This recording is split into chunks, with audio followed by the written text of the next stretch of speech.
Bonjour tout le monde. Salam alaikum wa rahmatullahi ta'ala wa barakatuh.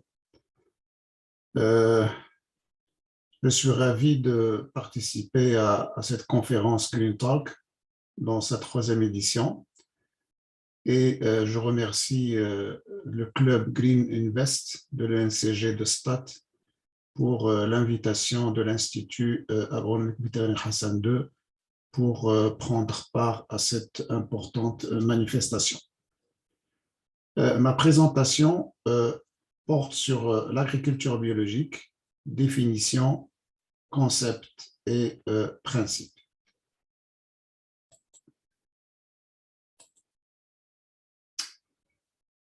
Pour ce qui est du plan de la conférence, nous allons commencer par répondre à la question pourquoi l'agriculture biologique. Nous allons définir l'agriculture biologique, donner les concepts de ce type d'agriculture et ainsi que ses principes.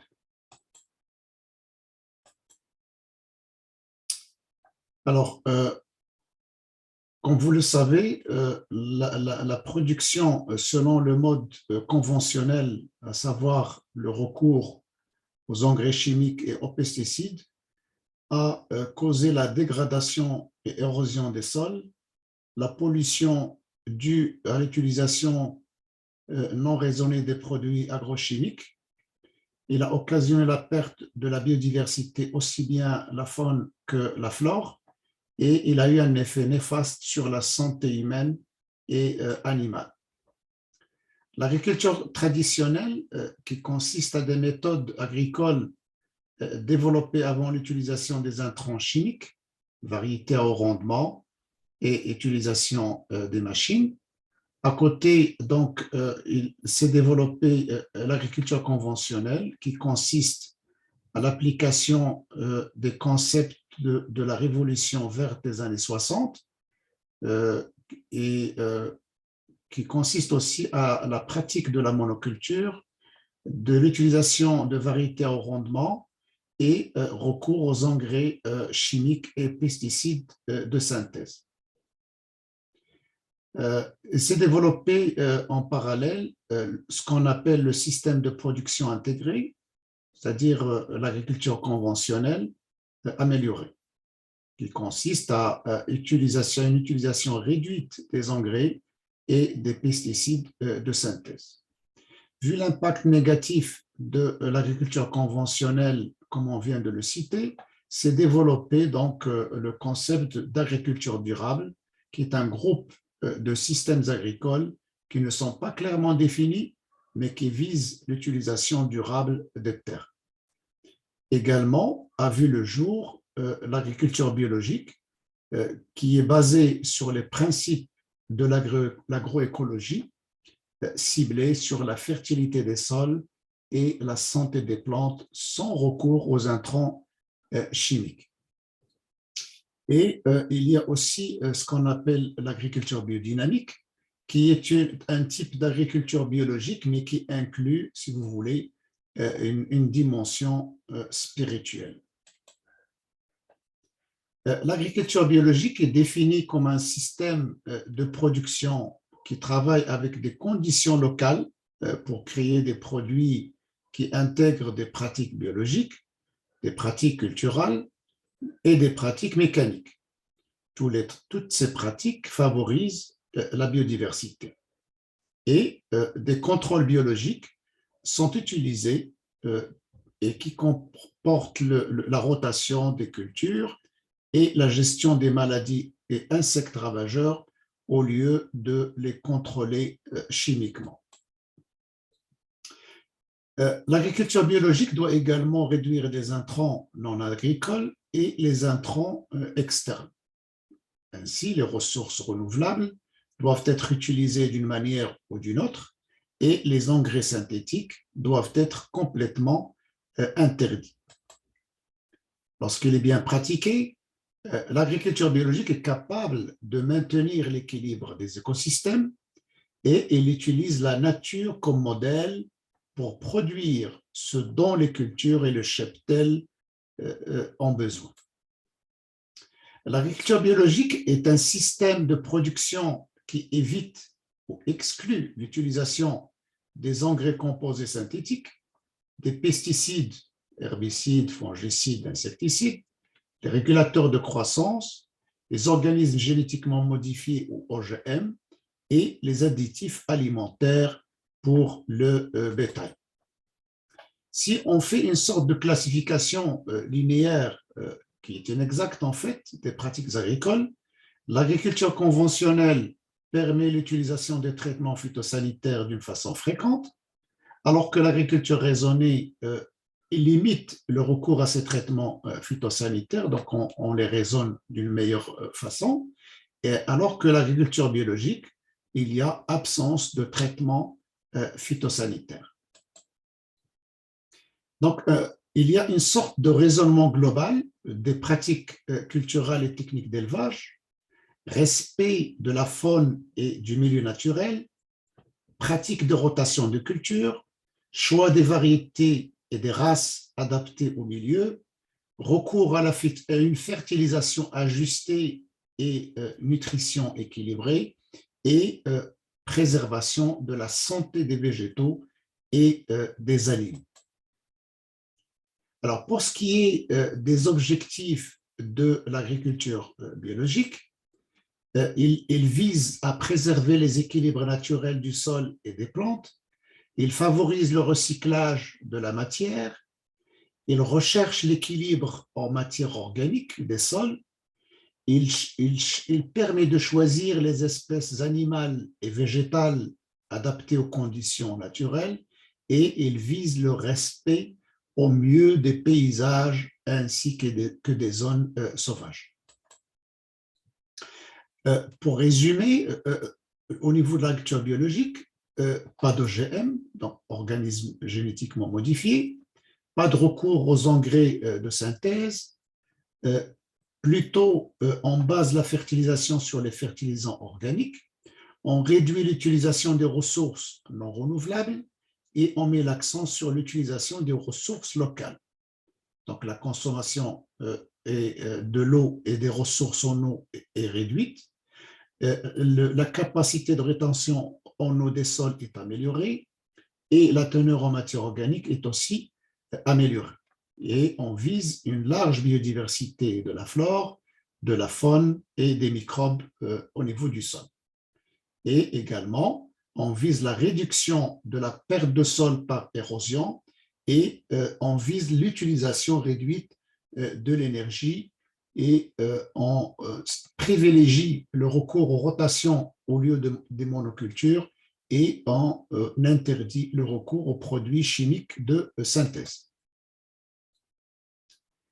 Alors, il y a l'agriculture biologique est caractérisée par un certain nombre de concepts, nous allons les passer en revue.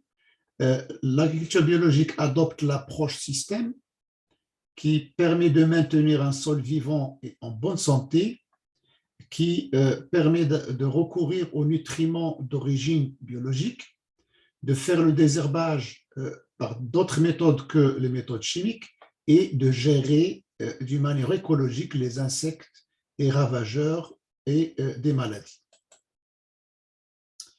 L'agriculture biologique est aussi caractérisée par 4 principes que nous allons passer en revue. Il y a le principe de santé, le principe de l'écologie, le principe d'équité et le principe de précaution.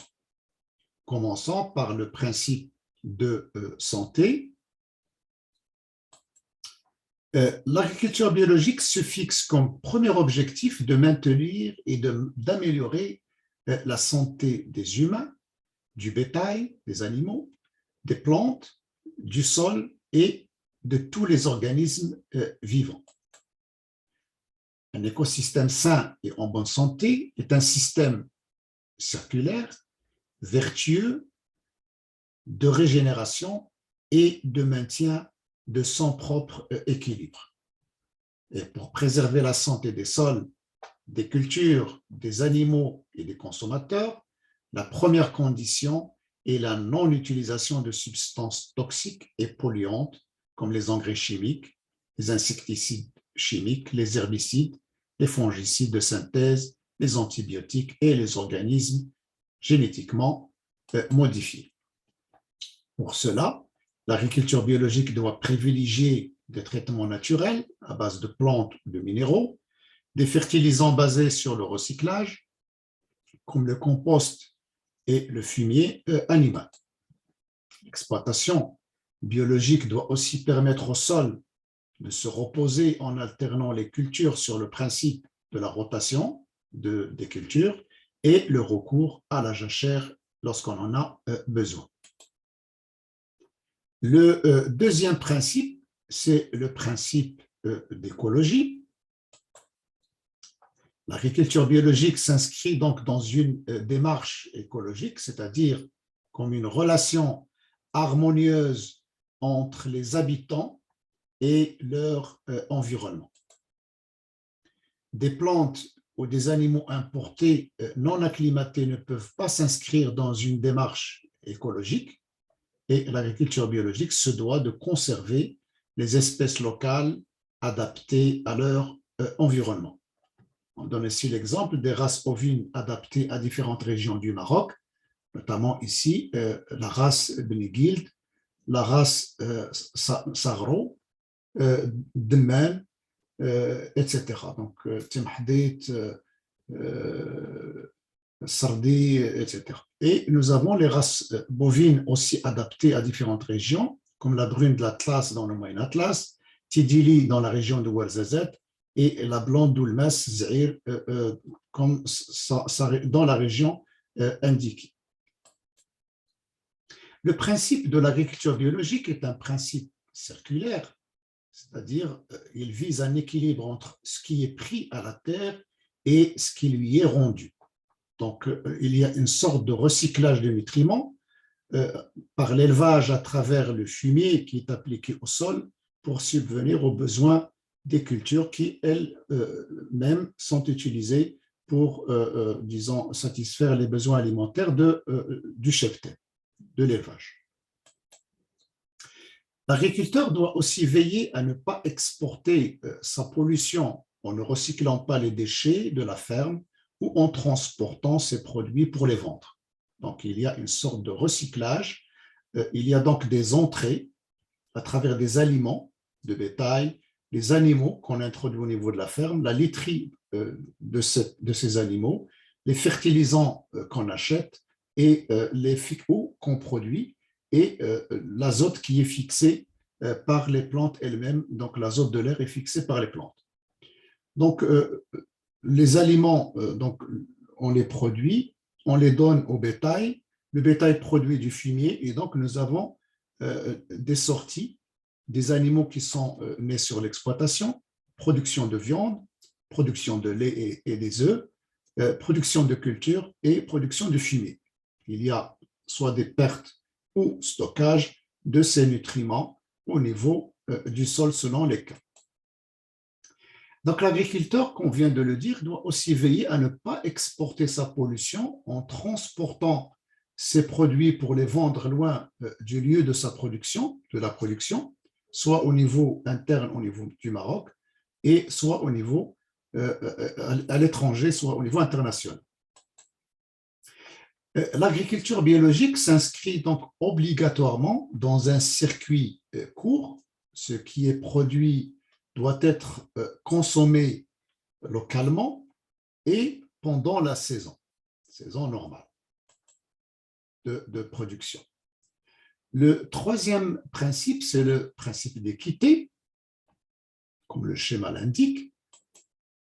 L'agriculture biologique se fonde sur un rapport éthique de respect de l'intégrité morale et physique des habitants de la Terre.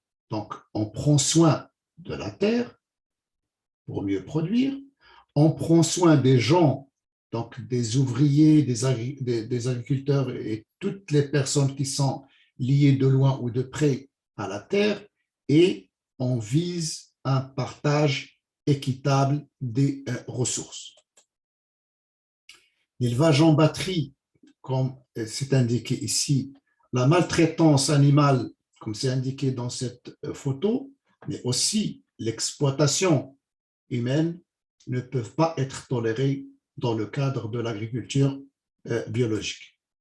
Les humains et les animaux doivent alors vivre dans des conditions dignes et respectueuses. De même, les échanges commerciaux doivent être équitables pour permettre un maintien de l'emploi et de la qualité de vie des habitants de la Terre. Le quatrième principe, c'est le principe de précaution.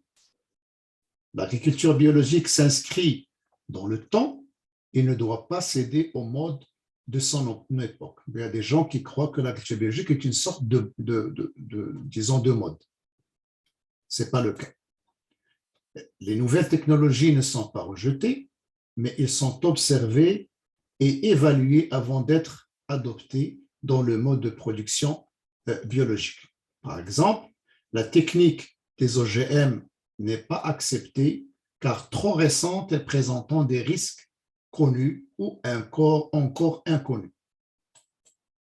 L'agriculture biologique préfère s'appuyer sur l'expérience humaine, la sagesse populaire et les pratiques ancestrales qui ont fait leurs preuves. Ici, on montre les techniques de production en étagère, les inoasis et les systèmes d'Ekhtara dans le sud du Maroc. Sans être rétrograde, ne refusant pas les évolutions mécaniques ou technologiques, l'agriculture biologique s'appuie sur le principe de précaution pour préserver une agriculture respectueuse de son environnement et durable. Ainsi prend fin cette présentation. Je vous remercie pour votre attention et à la prochaine, Inch'Allah. Salam alaikum.